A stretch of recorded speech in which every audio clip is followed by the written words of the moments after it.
Hello, students. This is the little video lecture that I'm making about current issues with film distribution. I am recording this at the beginning of fall 2021 semester. First off, you should know the concept of windowing. This is traditionally the way films have been released in Hollywood, windowing. Over here on the left, I know this is hard to read, but over here on the left, there is the theatrical window. That is the initial window. And then historically, films would go to hotels and airlines, okay? And then over here, you have different type of distribution methods, DVDs. DVDs aren't such a big deal anymore. And then VOD, that's video on demand. Video on demand is becoming bigger and bigger. And then you have kiosks where people could rent the DVDs, like Redbox, if you are familiar with Redbox. The profits that Redbox gives to the studios are actually so minimal that Redbox has an additional 28-day delay. So when there were video rental stores like Blockbuster, there's hardly any left anymore. A film, a DVD would go into Blockbuster, but it would actually wait 28 days before it would show up on Redbox. And then way over here on the right, you have television. First, films end up on pay TV, think HBO, and then the final window was traditionally free broadcast television. Windowing also refers to releasing things in different markets, like releasing a film in Asia and then film in Europe, et cetera, et cetera. This concept of windowing, of a sort of a staggered release schedule, is really been threatened and almost demolished because of the internet. When something comes out, if the new Avengers movie came out, say, in China, a month before it would open, say, in Europe, it's going to be available online immediately. So this concept of windowing is really becoming a historical practice. Tower Heist was a film from approximately 10 years ago. The studio wanted to make this available for streaming, even 10 years ago, the same day that it would be available in the movie theaters. You'd pay some extreme amount, 30, 40, 50 bucks, something like that, to watch it at home. But, if you have a big family, that's probably more economical than taking everyone to the movie theater. However, the Movie Theater Association blocked this. Movie theaters make a tremendous amount of money from selling overpriced concessions. That really is where movie theaters make their money. So they said to the studio that if you put this movie, make it available on streaming, we're not going to put the movie in the theaters, period. So that experiment was blocked. Okay, that experiment was blocked. Now we have something called day and date releasing. That is when a film is made available in all outlets at once. Specifically, it's in the theater and it's home video and also streaming all at the same time. Snowpiercer was a science fiction movie from a couple of years ago. Actually, not bad, really not that bad of a film that experimented with this. And then we had The Interview. That was a very unusual situation with The Interview, if you remember that. It was a film sort of mocking North Korea, and I think there was even this threat that possibly there would be explosions in movie theaters by North Korean activists, North Korean terrorists. So The Interview was made available on streaming, and it was also made available in some movie theaters at the same time. Now, day and date releasing is becoming more common because of the pandemic. We also have these exclusive deals with streaming services, Netflix, HBO Max, Disney Plus, Hulu, Amazon Prime. Those are the big players. We also have Paramount Plus. I think that's the name of it. That's the CBS streaming service as well. So sometimes, it might be available streaming, but it's going to be locked up exclusively on one of these platforms. Now, there are some different strategies going on right now. Warner Brothers, which is part of the same corporate family as HBO, has said that all films in the year 2021 would be made available on HBO Max at the same time that they were in the movie theaters. That angered a lot of people in Hollywood. People didn't think that was a very smart strategy. I'll explain why in a minute. Disney, you know what? I'm going to fix something. Disney, by comparison, is putting some of the films on Disney Plus at the same time that they are open in a movie theater. But then some films are on PVOD. Okay, PVOD, that's premium video on demand. Previously, I had SVOD, subscription video on demand, but it's actually PVOD. That's when the movie comes out and you have to pay 30, 40, 50 bucks, something like that. And then after a month, that PVOD window will end. And then it'll go to regular SVOD, subscription video on demand, where you don't have to pay extra for it. So anyway, so there's some different strategies going on, different corporate mentalities. And also you have some films, a handful of films, which are still trying to stick to the theatrical window. Quiet Place 2 opened only in movie theaters. I assume you can stream it now, but for a while you had to physically go out to see Quiet Place 2, which is a good movie. So here's some key points. Okay, I'm going to play a big chunk of a podcast from KCRW. It's called The Business. I'm going to play a big chunk of that. But here's what you need to know. Hollywood talent often have what are called back-end deals. This means that in exchange for reducing their salary, some of these Hollywood actors and directors get obscene amounts of money, $20 million for a role. They may say, hey, I'll compromise and I'll take only 10 million, but I want 1% of the box office ticket sales. That's what we mean by a back-end deal. So if the film does very, very well, it's like a profit sharing agreement. If the film does well, then someone's going to make a lot of money. Now, streaming services such as Netflix are notorious for not doing this, okay? They offer one lump sum, and then that's it. You get all your money up front. And then there's also the strategy I mentioned of locking up exclusive content to help sell the service and attract subscribers. Disney Plus famously used The Mandalorian to attract new subscribers. And, it worked on me.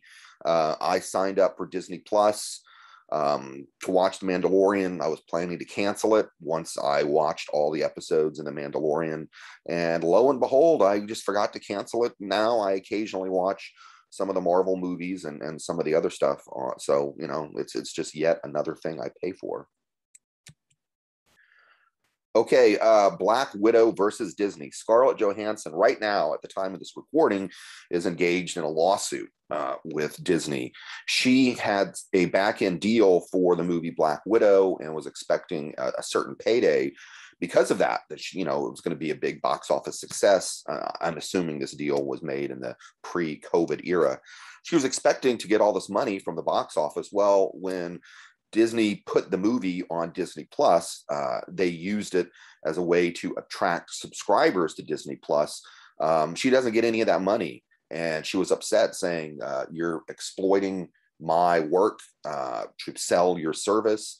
You destroyed my back-end deal. I should get some type of compensation. And some corporate executive, I'm not sure who it was, has come out publicly and criticized Scarlett Johansson, basically alleging she's being greedy. I don't think that's a good idea. I don't think that you should start getting into personal attacks. I did say that actors make obscene amount of money, but hey, if that's the system, that's the system, and more power to her. I think people should get paid for their work, and I'm on her side. I'm on her side. I think that Hollywood actors and directors and talent should get compensated for what they do. Before I go into the podcast, I just want to show this. This is, God, I heard about this the other day and it just shocked me. Trey Parker and Matt Stone, the creators of South Park, signed a $935 million deal. $935 million. That's practically $1 billion. Let's just round up and say they made $1 billion in one deal for the digital rights to South Park. South Park, the episodes, I understand, are going to be on HBO Max. However, they are going to make 14 films, 14 South Park films over the next 7 years. That's my understanding. The films will be on Paramount, the Paramount streaming service, which is owned by CBS. So they managed to get exclusive deals with two different streaming services, and I guess the episodes of South Park are considered distinct from the movies that South Park will make. So anyway, that is another example of the kind of exclusive content we have. All right. This is I'm going to play 8 minutes. This is from a podcast called The Business. I listen to it not every week, but pretty often. It's comes out of a Los Angeles radio station, and it's basically all about Hollywood and the newest deals. And I mean, some of it's pretty inside baseball. So hopefully it makes sense. But basically, talking about the effect of the Delta variant on fall movie release schedules. I'm Matt Bellany, filling in for Kim this week, and my banter buddy is Lucas Shaw, entertainment reporter for Bloomberg. Lucas, so this was supposed to be the time of year when the movies were back. Everybody thought that the virus would be under control. It was going to be the hot back summer, and studios lined up these big movies for July, August, September, October, November. Now we're in the middle of the Delta variant surge. A lot of people are still very hesitant to go back to movies. A lot of these July and August movies have opened to about half what they were expected to in the pre-pandemic times. And it really just feels like one after another, these movies are walking the plank. They are being put out there. The audience isn't there, and the studios don't quite know what to do. Yeah, they're in an almost impossible situation because they're being asked to project what's going to happen with virus cases, which is something that not even the expert epidemiologists in the US government have been able to do at times. And so you have to make a decision on a lot of these movies, 4, 6, 8 weeks out before you start your marketing campaign. In a lot of the cases, these movies have been delayed once, twice, 3 times before. And so studios that have streaming services are in a little bit better position because maybe they're going to release it in both places, but especially those that don't are having to decide whether they want to go ahead and risk making, 40, 50% of what they thought they were, or whether they push it again with an uncertain time as to when they're going to release it. And even then they have to incur extra costs because they're going to have to market it again. Yeah, that's the strange situation here is that, there's a reason why a lot of these movies were not immediately sold off to streaming or put on the streaming services, is that the studios believed that they could do a number at the box office and become profitable. And now they're in this situation where it looks like this lingering virus is going to prevent that from happening. So you're in this situation where, okay, you push it again and incur all these different costs. And there is a bit of a feeling that there is diminishing returns on some of these films if there's a feeling that it's been sitting around for so long. Or you sell it off to streaming. And we saw that with Sony, what they did with Hotel Transylvania 4, which is a kids movie. And kids obviously right now are not vaccinated. So they felt that it was the best thing to do there. They sold it to Amazon. Or you try to just go headstrong into this juggernaut and figure out a scenario that might at least, get you to the best case for right now. And we're seeing that with the James Bond movie, No Time to Die, which has been delayed several times. It's the big $250 million plus action film that, for a variety of reasons, first of all, the Broccoli family, which produces it, did not want to go to streaming with it. And secondly, they feel that they need to get that theatrical money in order to justify the cost of that movie. And from everything I've been told, they are going forward with that release date. And they're trying to do their best to figure out which market has reached the peak, which one might be surging at the time. And it's got to be infuriating for these distribution executives. Yeah, I mean, to your point, a lot of the movies that are on the calendar in the next few months are those that were deemed sort of too big to sell or to test with. Paramount sold almost all of its movies last year, but it held on to Quiet Place 2, which it released earlier this year and was at the right time to still do well. And then it held on to Top Gun Maverick, which is supposed to come out in November. That they thought that was going to be their biggest movie of the year. Now we have no idea of what to expect for that time. I mean, I feel like the some of the big movies to watch. You talked about Bond. That's one to keep an eye on. Eternals, which is a Marvel movie that's supposed to come out in November. Will Disney try to end up releasing it on Disney Plus as they've done with mixed results with some of their movies so far? And then I do think Top Gun, because both Disney and Paramount have sister streaming services where if the company wanted to try to futz around with it, they could, although I don't see Tom Cruise signing off on that ever. No, Tom Cruise is a big factor here because he's been willing to wait for this movie to come out in theaters. And Paramount was really, I think, justified in its decision to hold A Quiet Place 2 because, as you said, it did come out in that right window where it was able to get to a certain number in box office. And then it went to Paramount Plus after a short window and they got the boost there. But, I'm sure Paramount Plus executives would look at Top Gun 2 and say, listen, this would be huge for us. Can you throw this over to us? But so far, they haven't been willing to do that. And I just think it's a sign of the times that no one is really able to predict. I mean, we're seeing this also in this situation with vaccine mandates. I mean, a lot of states in the US and especially in countries overseas like France, they've instituted vaccine mandates or negative test requirements for venues, whether it's movie theaters or concert venues. And I've talked to people about whether this is expected to help or hurt attendance. And the consensus I've heard is that people are thinking that it will probably hurt attendance in the short term. When you're opening a big movie or when you have an all audience concert venue or specific genres that tend to attract certain crowds that might be adverse to the vaccine, it's going to hurt attendance in the short term.